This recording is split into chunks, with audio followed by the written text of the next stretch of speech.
My name is Kathy, a 40-year-old professional employed in an office setting, primarily handling clerical tasks. I share my life with my husband, Bob, who is 3 years my senior and also works alongside me at the same company. Despite our decade-long marriage, the pitter-patter of little feet has yet to grace our home, as we haven't been blessed with children. From the onset of our union at the age of 30, there was an unmistakable urgency within me to embark on the journey of parenthood. Both Bob and I harbored a deep desire to expand our family.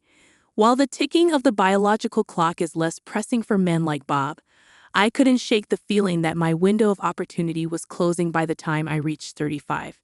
Physically, I'm not particularly robust, and I yearned to navigate the trials of childbirth and raising a child while I still possessed ample energy. Yet, despite our fervent wishes, reality hasn't aligned with our hopes. We embarked on the quest to conceive immediately after exchanging vows. But alas, the telltale signs of pregnancy remained elusive. So, we made the decision to undergo testing at an obstetrics and gynecology clinic. The results revealed some challenges on my end that made conception difficult. It wasn't a definitive no, but the odds were stacked against us, and the road ahead appeared steep. Bob, understandably disheartened, voiced his disappointment, questioning his ability to become a father. Witnessing his anguish, I found myself at a loss for words. Despite the discouraging prognosis, we persisted, clinging to a glimmer of hope. Yet, despite our efforts, the stork never visited our doorstep. I attempted to uplift Bob's spirits, reminding him that our life together was still rich and meaningful, even without children. He nodded in agreement, resigned to the situation, murmuring words of acceptance. However, over time, I noticed a shift in Bob's demeanor. Casual encounters with families strolling in the town or visiting colleagues with children triggered a noticeable change in him. He would wistfully muse about the joys of parenthood, expressing a longing tinged with envy. I couldn't shake the feeling that deep down he couldn't reconcile himself to the idea of foregoing fatherhood, and this realization left me unsettled. Gradually, Bob's demeanor towards me began to cool.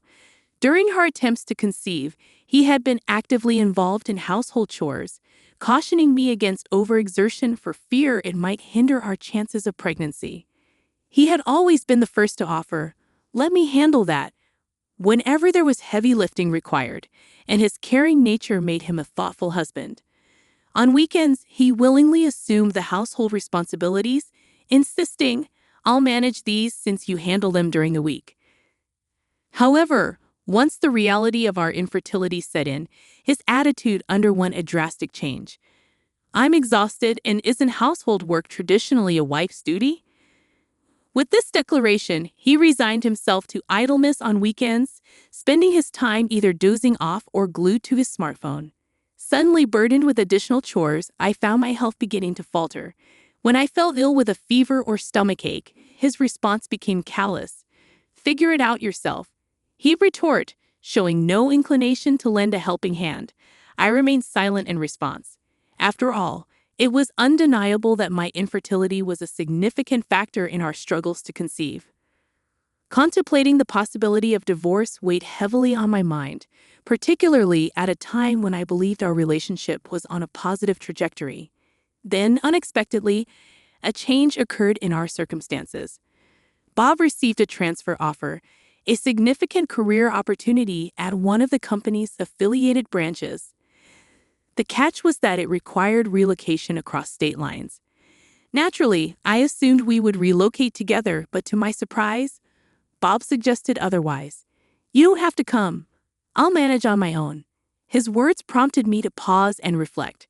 Perhaps his distant and indifferent behavior towards me stemmed from the frustration of our infertility. Perhaps a temporary separation would offer him the space to process his emotions, and in turn, paved the way for the restoration of our harmonious relationship. Agreeing to his proposal, I bid him farewell as he embarked on his new journey. His visits home became infrequent, occurring only once a month. Even during these brief reunions, he would swiftly declare his need to return, citing pressing obligations. It became a familiar pattern, but each time Bob returned home, even if just for a brief visit, it brought me a sense of happiness. I reasoned that if he truly harbored disdain for me, he wouldn't bother coming back at all. Yet, in the wake of his solo relocation, Bob underwent a gradual transformation. Initially unchanged, he gradually softened. He started surprising me with souvenirs, expressing, "I got something for you. Enjoy." He even made time to accompany me on shopping trips, despite his busy schedule. His concern for my well-being was evident as he regularly checked in, asking, "Is there anything on your mind?" As Bob's initial one-year assignment stretched into 2 years due to project delays, a noticeable shift occurred. He ceased making any allusions to our inability to conceive. Instead, when encountering families with children, he remarked, "Though we couldn't have children, I've come to terms with it." His acceptance brought me a sense of relief. 2 years later, as his assignment concluded, Bob returned home. "Welcome back. You must be exhausted. I've missed you. Finally, we can resume our life together." With a semblance of tranquility, we resumed cohabiting, but our peaceful routine was swiftly disrupted. Upon his return, Bob broached a startling topic. "There's a young relative in my family who recently had a baby out of wedlock. She's unable to care for the child on her own due to her youth. Would you consider adopting the baby?" His proposition caught me off guard. Stunned by the suddenness of his suggestion, I queried, "What's prompted this?" His response was candid.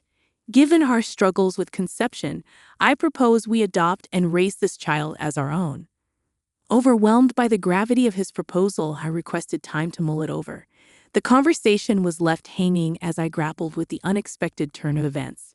Yet a nagging feeling gnawed at me regarding the veracity of his account. His family resided a considerable distance away, and our interactions with his relatives were sparse at best. Our relationship with them was so distant that annual Christmas cards constituted the extent of our communication. Having skipped a formal wedding ceremony, my acquaintance with Bob's relatives remained limited. Reluctantly entertaining the notion of adopting a child from a virtual stranger, I expressed my reservations to Bob. "Could I meet the child's parents? I'd like to understand who they are," I ventured. His response was unexpectedly firm. "Why does it matter? Why are you so fixated on that?" In my view, knowing the child's background and the reasons behind the decision to relinquish parental responsibility was crucial. I pressed Bob for details, only to be met with resistance. "The father ran away, I heard. Stop prying into their affairs," he snapped, visibly agitated by my inquiries. Feeling a sense of incredulity and frustration, I couldn't help but voice my concerns. Taking in a child from complete strangers isn't a decision to be made lightly, I countered sharply. His reaction was swift and startling. "Enough. If you're not on board with this, then it's over between us. Leave right now." His words rang out, revealing a stark truth. It seemed his desire for a child eclipsed all other considerations. I began to feel as though my presence was inconsequential to him, a belief that slowly solidified within me. Sensing that I had reached my breaking point, I made a decision. "Fine. I'll gather my things and leave," I declared, swiftly packing my belongings and departing our home that very day. With no immediate destination in mind, I sought refuge in a motel close to the train station. The divorce proceedings with my husband proceeded smoothly, facilitated by legal intervention to sidestep any potential conflicts over alimony, property division, and related matters. Deciding it was best to distance myself from the workplace where my ex-husband and I had once toiled side by side, I tendered my resignation and secured a position at a small law firm, leveraging my computer proficiency and administrative assistant certifications. Adjusting to my new professional environment took some time, but I managed to find my footing, navigating each day with a semblance of tranquility. Accustomed to the solitude of my separate existence for 2 years, I had grown accustomed to returning to an empty abode. Then, one fateful day, approximately a year into my newfound independence, my ex-husband unexpectedly appeared at my workplace, cradling a small child in his arms. His surprise at encountering me was palpable as he exclaimed, "What are you doing here?" "Why wouldn't I be here? I work here. It's rather evident, isn't it?" I replied, puzzled by his reaction. His complexion drained of color at my response. Intrigued by the child he cradled, I guided him to my supervising attorney's office. There, an unsettling revelation emerged. "Sir, I've been harboring doubts about the paternity of this child more than a year ago. The resemblance is non-existent, and I question whether the child is truly mine," he confessed. The supervising attorney, adopting a pragmatic stance, inquired, "If the child isn't yours, what course of action do you intend to pursue?" "Divorce, naturally," he affirmed.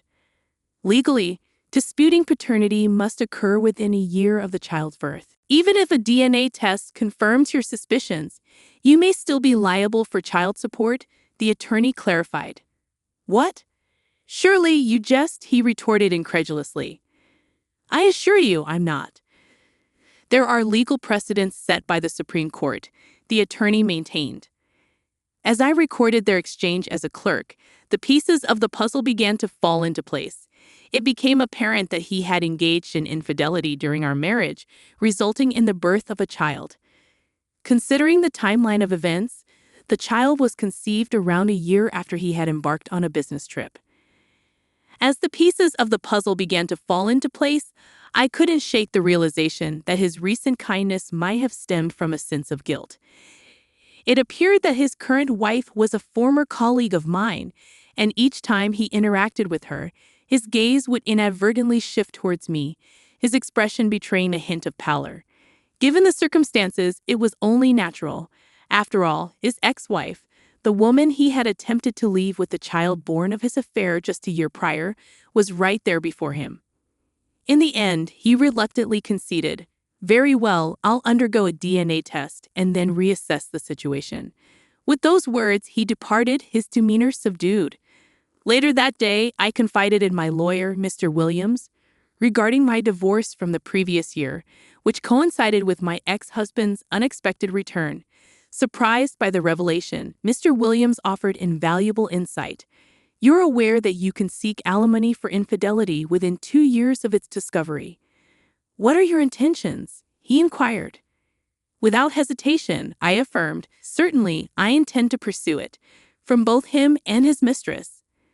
"Then let's initiate the necessary procedures without delay. Thank you for your trust," Mr. Williams concluded, setting the wheels in motion for what lay ahead. Ultimately, through the legal expertise of my lawyer, Mr. Williams, I successfully pursued alimony from both my ex-husband and his current wife, who had been his mistress during our marriage. To prevent any attempts at evasion, I ensured the alimony claim was delivered not only to their residences, but also to their workplaces and his in-laws' residence. Shortly thereafter, I received a call from my ex-husband. "What's the meaning of this claim?" he demanded. "It's an alimony claim for your infidelity.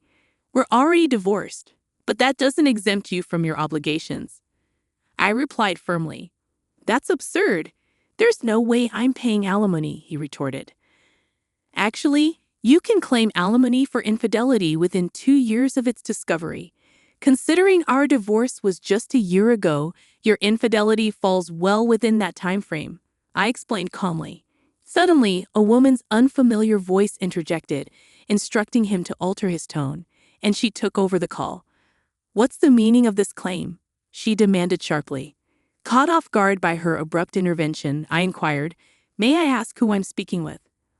"I'm his wife," she declared. In the face of her unexpected demand, I remained steadfast. "You're both legally liable for this claim. It's not negotiable." "It's only fair to seek alimony when I've been wronged," I asserted. "Listen, he told me he was single. I had no idea he was married when we started seeing each other," she defended. "I'm not interested in your excuses. Regardless of whether he lied about his marital status, the fact remains that you had an affair with my husband. I'm entitled to compensation, and our child will require financial support as they grow," I responded firmly. "But we can't afford to pay such a hefty sum of $40,000, she protested. "That's not my concern. You both have jobs, and he holds a respectable position. I don't believe finances should be an issue," I retorted. "You should know that because of that claim, he was demoted and received a pay cut." I was also downgraded from a full-time employee to a part-time one, resulting in a decrease in my income, she countered. We simply can't afford such a hefty amount, she exclaimed in a state of panic. In that case, perhaps you should ask your parents to cover it.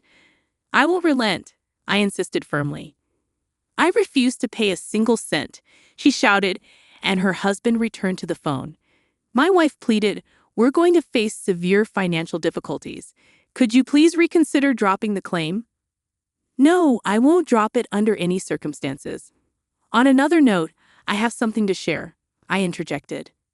What is it? He inquired. Do you recall the fertility test we underwent a few years back? I prompted. Yes, I do, although it turned out that I had an issue. Wait, are you saying I had a problem too? He exclaimed in disbelief. Yes, that's correct. Both of us were diagnosed with issues, but I chose not to disclose it at the time because I didn't want to upset you. I still have the test results. Would you like me to send them to you? I offered. It's a lie. It's all lies, he muttered, likely overwhelmed by the revelation. The shock seemed to have left him unable to process anything else. To be honest, when we had our fertility tests, the doctor did identify a significant issue on my end. However, it wasn't just me facing challenges. Bob had his own issues too. The doctor made it clear to me both of you are facing difficulties, so conceiving may prove to be a challenge. Kathy, this isn't solely your problem. Upon learning about my issue, Bob was so stunned that he abruptly left the doctor's office before hearing the full explanation. Initially, I intended to keep this revelation to myself, but I realized there was no reason to continue hiding it, so I disclosed the truth to him. Just now, he muttered, clearly struggling to process the information. Sensing his agitation, I decided to end the conversation. Let's leave it at that. I have things to attend to, I said before ending the call. Subsequently, I managed to secure a total of $20,000 from each of them for emotional distress, totaling $40,000. While she was reluctant to pay, it seems Bob assumed the entire financial burden. Later, it came to light that Bob had arranged for a DNA test for the child. As feared, the results confirmed that the child was not his. It seems that Bob is contemplating divorcing his wife, but the prospect of paying child support and emotional distress compensation to her has left him financially constrained. Consequently, he feels compelled to maintain his reluctant marriage with his current wife, who was his former affair partner. His recent demotion further restricts his financial flexibility. Surprisingly, the reason he wanted me to raise his child with his affair partner is because she is known to be quite strong-willed. He confided in me during his visit to pay the emotional distress compensation, admitting that if he gained custody of the child, he intended to fabricate a reason to end his relationship with her. Lately, tensions have escalated between him and his wife, resulting in a strained atmosphere at home. Moreover, their reputation at work has suffered due to their past infidelity, making his professional life challenging. Meanwhile, I have settled comfortably into my single life, finding contentment in my routine. I have exciting plans to travel with my friends during the upcoming holiday break. Despite being alone, my days are fulfilling with work and the companionship of my friends.